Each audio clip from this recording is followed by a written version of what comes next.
apakah profesi akademisi sekarang ini masih sebuah profesi yang terhormat? Bagaimana Pak Subhan melihatnya?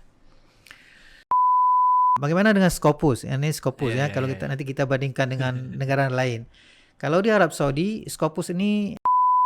Nah, di Indonesia itu kan kalau akademisi itu dibebankan oleh 3 hal. Dibilang apa? Tridharma perguruan tinggi. Pengabdian, penelitian, dan pengajaran. Nah, 3 hal ini apa berlaku di seluruh dunia juga atau hanya di Indonesia? Kalau Pak Subhan sudah 6 tahun lebih kurang di sana ya? Masuk ke tahun ke-6 Masuk ke tahun ke-6 ya. Jadi sudah sangat familiar dengan Arab Saudi mungkin ya. dengan aturan di sana, dengan budaya dan sebagainya. Nah, ini kan podcast kita yang ketiga kalau nggak salah ya. Dan memang mumpung Pak Subhan lagi ada di Aceh ya, kita peraslah ilmunya. Ya, kapan lagi ini kan. Jadi diaspora Aceh ini yang ada di luar, saya rasa kalau udah pulang kampung tuh ada baiknya juga tuh membagi ilmunya ya kepada masyarakat ya. Nah, hari ini kita akan bincang-bincang mungkin tentang profesi akademik ya. Karena Pak Subhan kan akademisi ya. Nah, pertanyaan pertama saya mungkin begini, apakah profesi akademisi sekarang ini masih sebuah profesi yang terhormat? Secara realita ya, bukan secara teori. Kalau secara teori saya yakin jawabannya pasti adalah sebuah profesi yang terhormat. Tapi secara realita bagaimana Pak Subhan melihatnya? Baik, terima kasih Dr. Nizar. Berjumpa kembali untuk yang kesekian kalinya di studio yang mulia ini. Mengenai profesi akademisi ataupun dosen ataupun staf pengajar di universitas, baik dulu sampai sekarang menurut penilaian saya itu masih profesi yang dihormati. Sebagai contoh, misalnya saya pernah di Malaysia itu, saya pernah mengajar di Malaysia selama hampir 7 tahun. 7 tahun di Malaysia. Juga ya? Di Malaysia itu ketika ini kembali ke memori ini Pak ya, kembali sebagai mahasiswa. Memori daun pisang ini kalau lagunya. Jadi ketika kita itu diujiankan ujian terakhir untuk disertasi. Itu ketika lulus, itu pertanyaan pertama ataupun kalimat pertama yang keluar dari ketua sidang itu adalah ucapan selamat. Tapi bukan selamat biasa, cuma selamat yang diembelkan dengan perkataan berikutnya. Beliau mengatakan, selamat datang ke dunia global. Anda sekarang sudah ada tiket untuk bekerja, mengajar orang di negara manapun di seluruh dunia. Itu satu pernyataan selamat yang cukup jarang saya dengar dan itu sangat mengejutkan sebenarnya. Itu rektor yang itu ketua sidang. Ketua sidang salaman dengan Pak Subhan dia ngomong seperti itu. Terkejut jadi ucapan selamatnya itu besar, global ya bentuknya. Karena kita seolah-olah diberi tiket. Jadi PhD itu sebenarnya adalah satu tiket bagi seseorang itu yang ingin mengajar di kampus-kampus di seluruh dunia. Dan sekarang prakteknya memang seperti itu. Jadi yang ingin saya sebutkan juga di sini, ketika saya masih mahasiswa, itu kita memang di treatment sebagai mahasiswa. Tetapi antara mahasiswa dengan dosen, kalau kita di sana itu lebih kurang dalam beberapa bulan kan bisa di switch dari setelah selesai PhD. Kita diterima menjadi dosen, kemudian dalam beberapa bulan kita berubah status menjadi staf pengajar. Itu langsung semua staf akademik, semua staf administrasi, cara panggil kita itu berubah total. Dan dihormati setinggi-tingginya. Kita jadi manusia terhormat lah. Iya. Jadi hanya beberapa hari ke belakang itu kita masih profesi sebagai student, walaupun student S3. Dan hanya dalam beberapa hitungan hari langsung kita terhormat. Jadi profesi itu memang sangat dihormati. Apalagi di satu kampus yang misalnya lulusan S3-nya itu masih jarang. Itu memang luar biasa. Saya juga pernah ada pengalaman di Padang. Ini jarang saya ceritakan. Saya sebenarnya pernah menjadi ketua prodi Magister Manajemen di Kota Padang. Universitas apa itu? Di Sekolah Tinggi Ilmu Ekonomi KBP. Jadi ilmu perbankan dan keuangan, perbankan dan perbankan lah. Jadi di situ juga sangat dihormati. Profesi dosen itu sangat dihormati. Saya juga pernah menjadi dosen sebentar di Universitas Pertamina di Jakarta. Itu juga sangat dihormati. Sekarang ini saya mengajar di King Abdul Aziz dan juga sangat dihormati profesi dosen. Jadi tidak hanya secara on paper, tapi juga secara realitasnya juga kita dihormati. Jadi di sana itu kalau dosen tetap dipanggil dokter. Jadi dokter.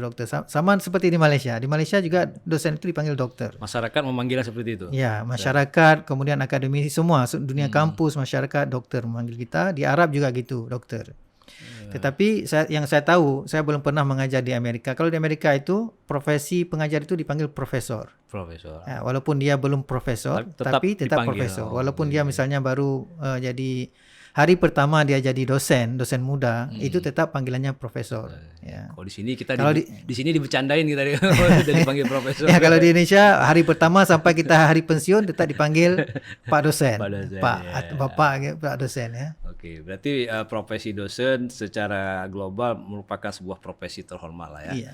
Walaupun kalau kita tarik ke Indonesia, tarik ke lokal lagi, ini ada berbagai persoalan-persoalan yang menimpa profesi akademisi ini ya. Betul. Nah, di Indonesia itu kan kalau akademisi itu dibebankan oleh 3 hal. Dibilang tridharma perguruan tinggi, pengabdian, penelitian, dan pengajaran. Nah, 3 hal ini apa berlaku di seluruh dunia juga atau hanya di Indonesia? Ada pengabdian, penelitian, pengajaran. Kalau secara teori, secara konsep dan secara praktek, saya menemukan konsep yang sama di Malaysia. Malaysia juga ada konsep seperti itu. Jadi ada beban pengajaran, ada beban administrasi, dan ada beban pengabdian. Yang itu dijabarkan dan merupakan bahagian dari kenaikan pangkat kalau di Malaysia. Jadi misalnya kalau kita terlalu hebat mengajar, tapi komponen yang lain kita tidak maka susah untuk naik pangkat. Tidak mencukupi kum. Tidak mencukupi kum ataupun nilai poin yang diperlukan. Tetapi dengan pengalaman saya yang terbatas di Arab Saudi, saya melihat di Arab Saudi ini profesi itu lebih ke profesionalitas. Artinya memang pengajaran dan penerbitan dan riset itu menjadi komponen utama. Mungkin ini ada peranan budaya Arab ya. Ada budaya Arab, artinya orang Arab ini biasanya untuk profesi administrasi itu dipegang oleh mereka sendiri ya. Walaupun kalau kita lihat memang ada orang-orang luar itu yang menjabat posisi tertentu dalam struktur fakultas ataupun struktur universitas. Tetapi pada dasarnya apabila orang dalam ada, maka mereka lebih cenderung memberikan itu kepada orang dalam walaupun masih muda. Jadi secara tridharma perguruan tinggi mungkin itu konsep umum. Saya rasa itu konsep umum. Kemudian konsep itu bisa berubah tergantung budaya lokal dari negara yang bersangkutan. Nah, kalau di Arab Saudi berarti pengabdiannya kurang ya? Pengabdiannya kurang ya. Itu pengalaman terbatas saya selama di Arab Saudi. Mungkin juga saya silap ya. Tapi begitulah yang saya alami. Pengabdian dari segi yang disebutkan pengabdian di Indonesia ataupun di Malaysia itu agak kurang di Arab Saudi. Nah kan kalau kita di kampus-kampus di Indonesia tuh nanti dalam semester berjalan tuh akan ditanya, ini kita nih semester ini pengabdian apa nih yang kita buat gitu. Ya betul. Memang harus diwajib gitu. Dibuat, ya. Walaupun pengabdian yang dibuat itu ya pengabdian ala kadarnya, ya kan, untuk memenuhi tuntutan ya. Tapi berarti ini di Arab Saudi tidak ditekankan ya? Tidak begitu ditekankan. Berarti di sana pengajaran dan penelitian ya. Nah, oke. Sebagai akademisi pasti cita-cita tertinggi seorang akademisi itu kan di penelitian kebanyakan ya. Kalau pengajaran itu kan rutin, setiap hari masuk masuk dan biasanya juga tidak ada terlalu penilaian atau apalah ya. Saya nggak tahu di Arab Saudi ada yang menilai perform kita mengajar kan. Nah, tapi di penelitian sendiri itu bagaimana tuh di sana tuh? Bagaimana mendapatkannya, bagaimana melaksanakannya, bagaimana melaporkannya. Nanti kita bandingkan dengan di Indonesia atau di Aceh lah. Kalau di Arab Saudi itu, terutama di King Abdul Aziz University itu, setiap tahun memang ada dibuka opening, grand opening, research grand opening. Itu ada beberapa jenis research yang kita bisa minta atau apply untuk mendapatkan dana research. Itu terbuka untuk umum karena dia ada bahagian umum, ada bahagian khusus yang khusus untuk profesi engineering misalnya ataupun bioteknologi dan sebagainya. Dan kadar budgetnya pun atau peruntukan keuangan dari sisi keuangan itu juga berbeza antara satu grant ke grant yang lain. Jadi dosen itu ketika dibuka maka dia akan mendaftar untuk mendapatkannya secara proposal kan, secara proposal, kemudian proposalnya itu dinilai oleh tim yang dibentuk oleh kampus. Kemudian apabila sudah selesai diterima cukup syarat, kemudian akan ada perjanjian secara kontrak. Cuman yang selalu dipermasalahkan ataupun yang dianggap berat di Arab Saudi itu adalah outcome-nya. Jadi uangnya itu ada, tapi outcome-nya itu juga sangat tinggi. Biasanya mereka itu menargetkan outcome dari riset itu harus Q1 ataupun Q2 di ISI, jurnal ISI. Bagaimana dengan Scopus? Ini Scopus kalau nanti kita bandingkan dengan negara lain. Kalau di Arab Saudi, Scopus ini hampir tidak pernah disebutkan. Jadi bagi tidak mereka hampir tidak dikenali. Walaupun sekarang ini ada beberapa pihak untuk coba mengenalkan indexing ataupun Scopus sebagai indexer yang capable ya. Tetapi sampai saat ini mereka menerima, tapi tetap yang syarat itu tetap hanya menyebutkan Q1 ataupun Q2 dari ISI.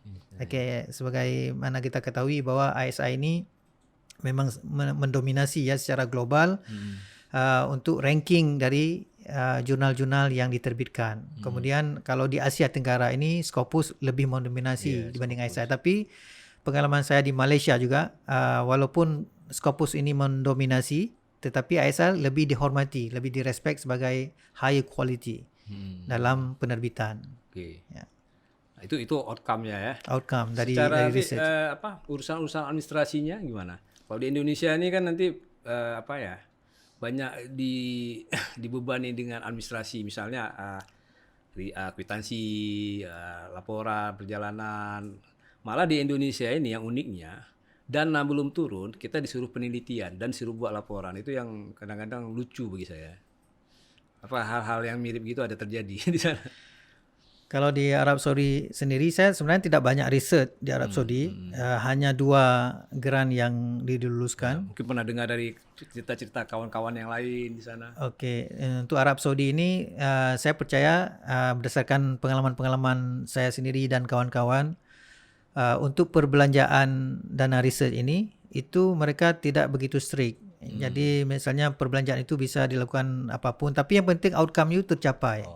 Karena pada akhirnya mereka ingin melihat outcome. Misalnya 2 publikasi di jurnal Q1, Q1 ISI ataupun 1 publikasi ataupun 3 publikasi. Tetapi kalau di Malaysia, saya ada pengalaman banyak di Malaysia. Mungkin lebih 2 juta ringgit saya pernah dapatkan di Malaysia dan beberapa kali 3.000 rupiah ya. Lebih kurang berapa? Lebih kurang 7 miliar lah kan. 6-7 miliar dana research yang pernah saya tarik dari Malaysia.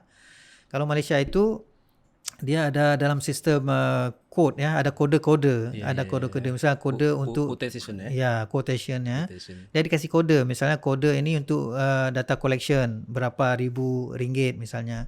Kemudian untuk transportasi berapa ribu ringgit maksimum yang bisa ni.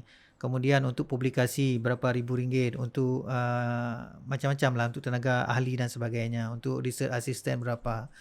Jadi ini ada presentasinya, mereka sendiri yang bagi dan kita hanya memasukkan sesuai dengan presentasi. Pada saat kita membelanjakan uang itu, maka mereka akan kembali menilai sesuai dengan peruntukannya. Misalnya kalau conference di situ ada 6,000 ringgit, kita tidak dapat membelanjakan lebih pada 6,000, tapi dapat membelanjakan kurang dari 6,000. Kemudian dari pembelian itu kalau di Malaysia itu biasanya dilarang, dilarang kecuali pembelian yang sangat urgent ya, yang sangat berhubungan dengan topik riset itu.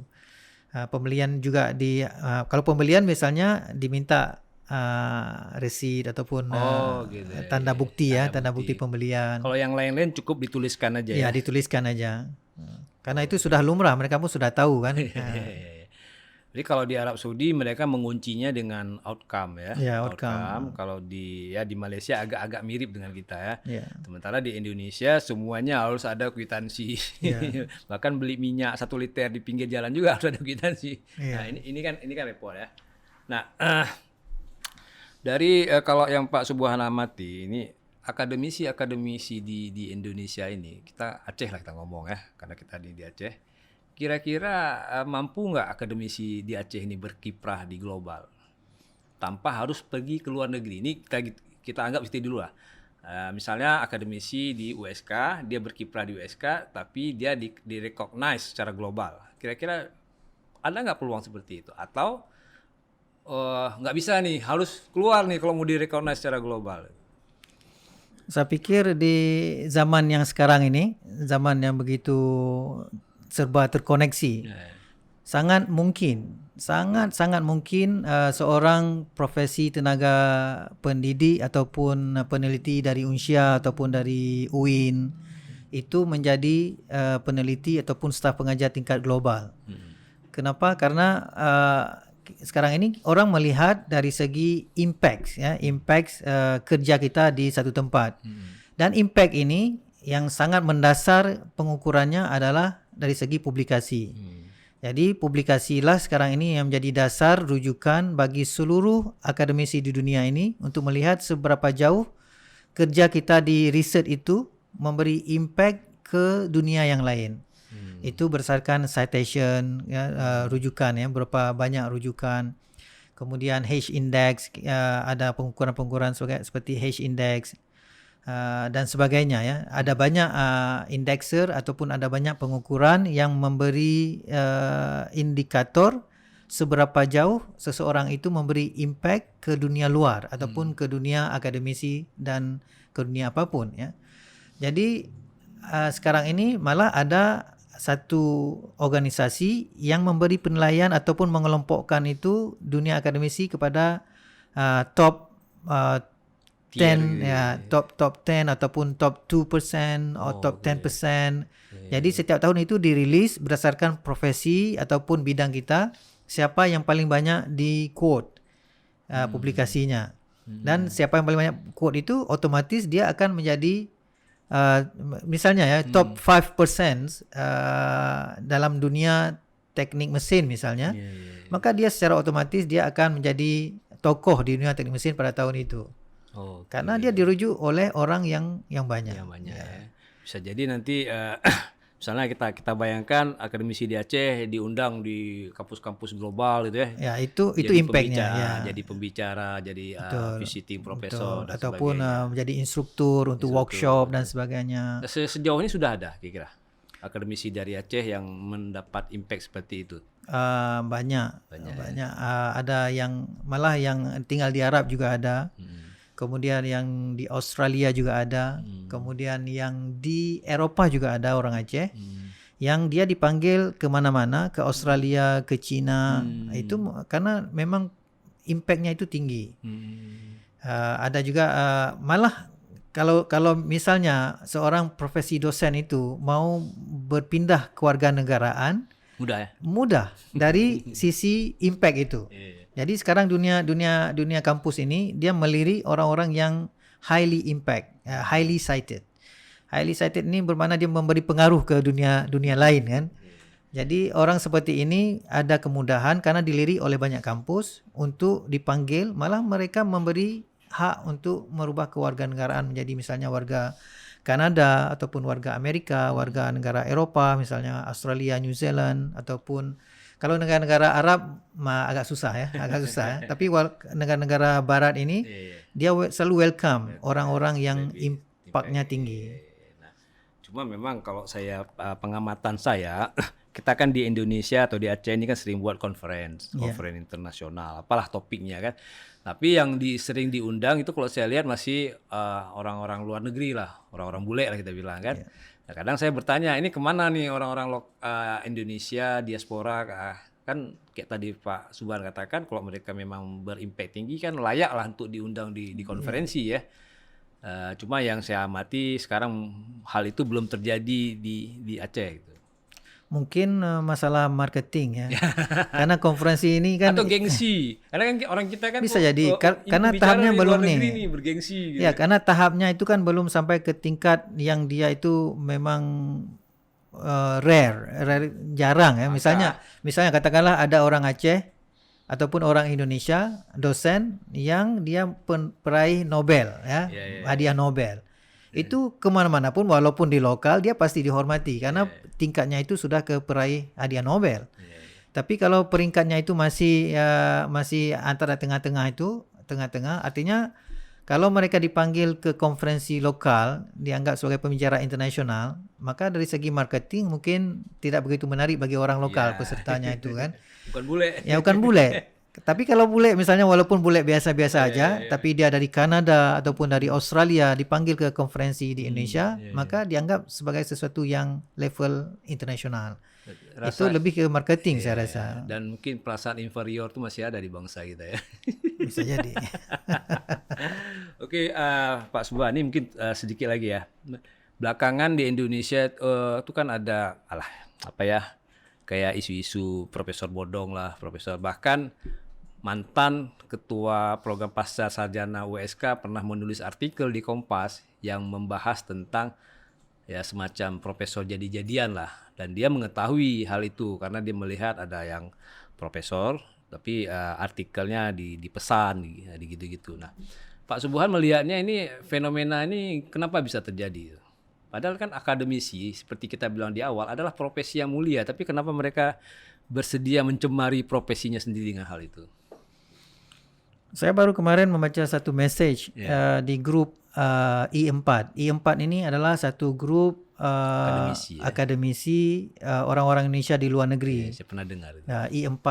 Jadi di grup I4 ini itu kemarin itu satu topik yang sangat hangat ya, sangat hot untuk dibicarakan. Jadi saya memang terbaca itu dan di komen saya juga memberi komentar sedikit. Saya bilang di situ di mana ada high demand, artinya kan orang mau cepat-cepat jadi profesor.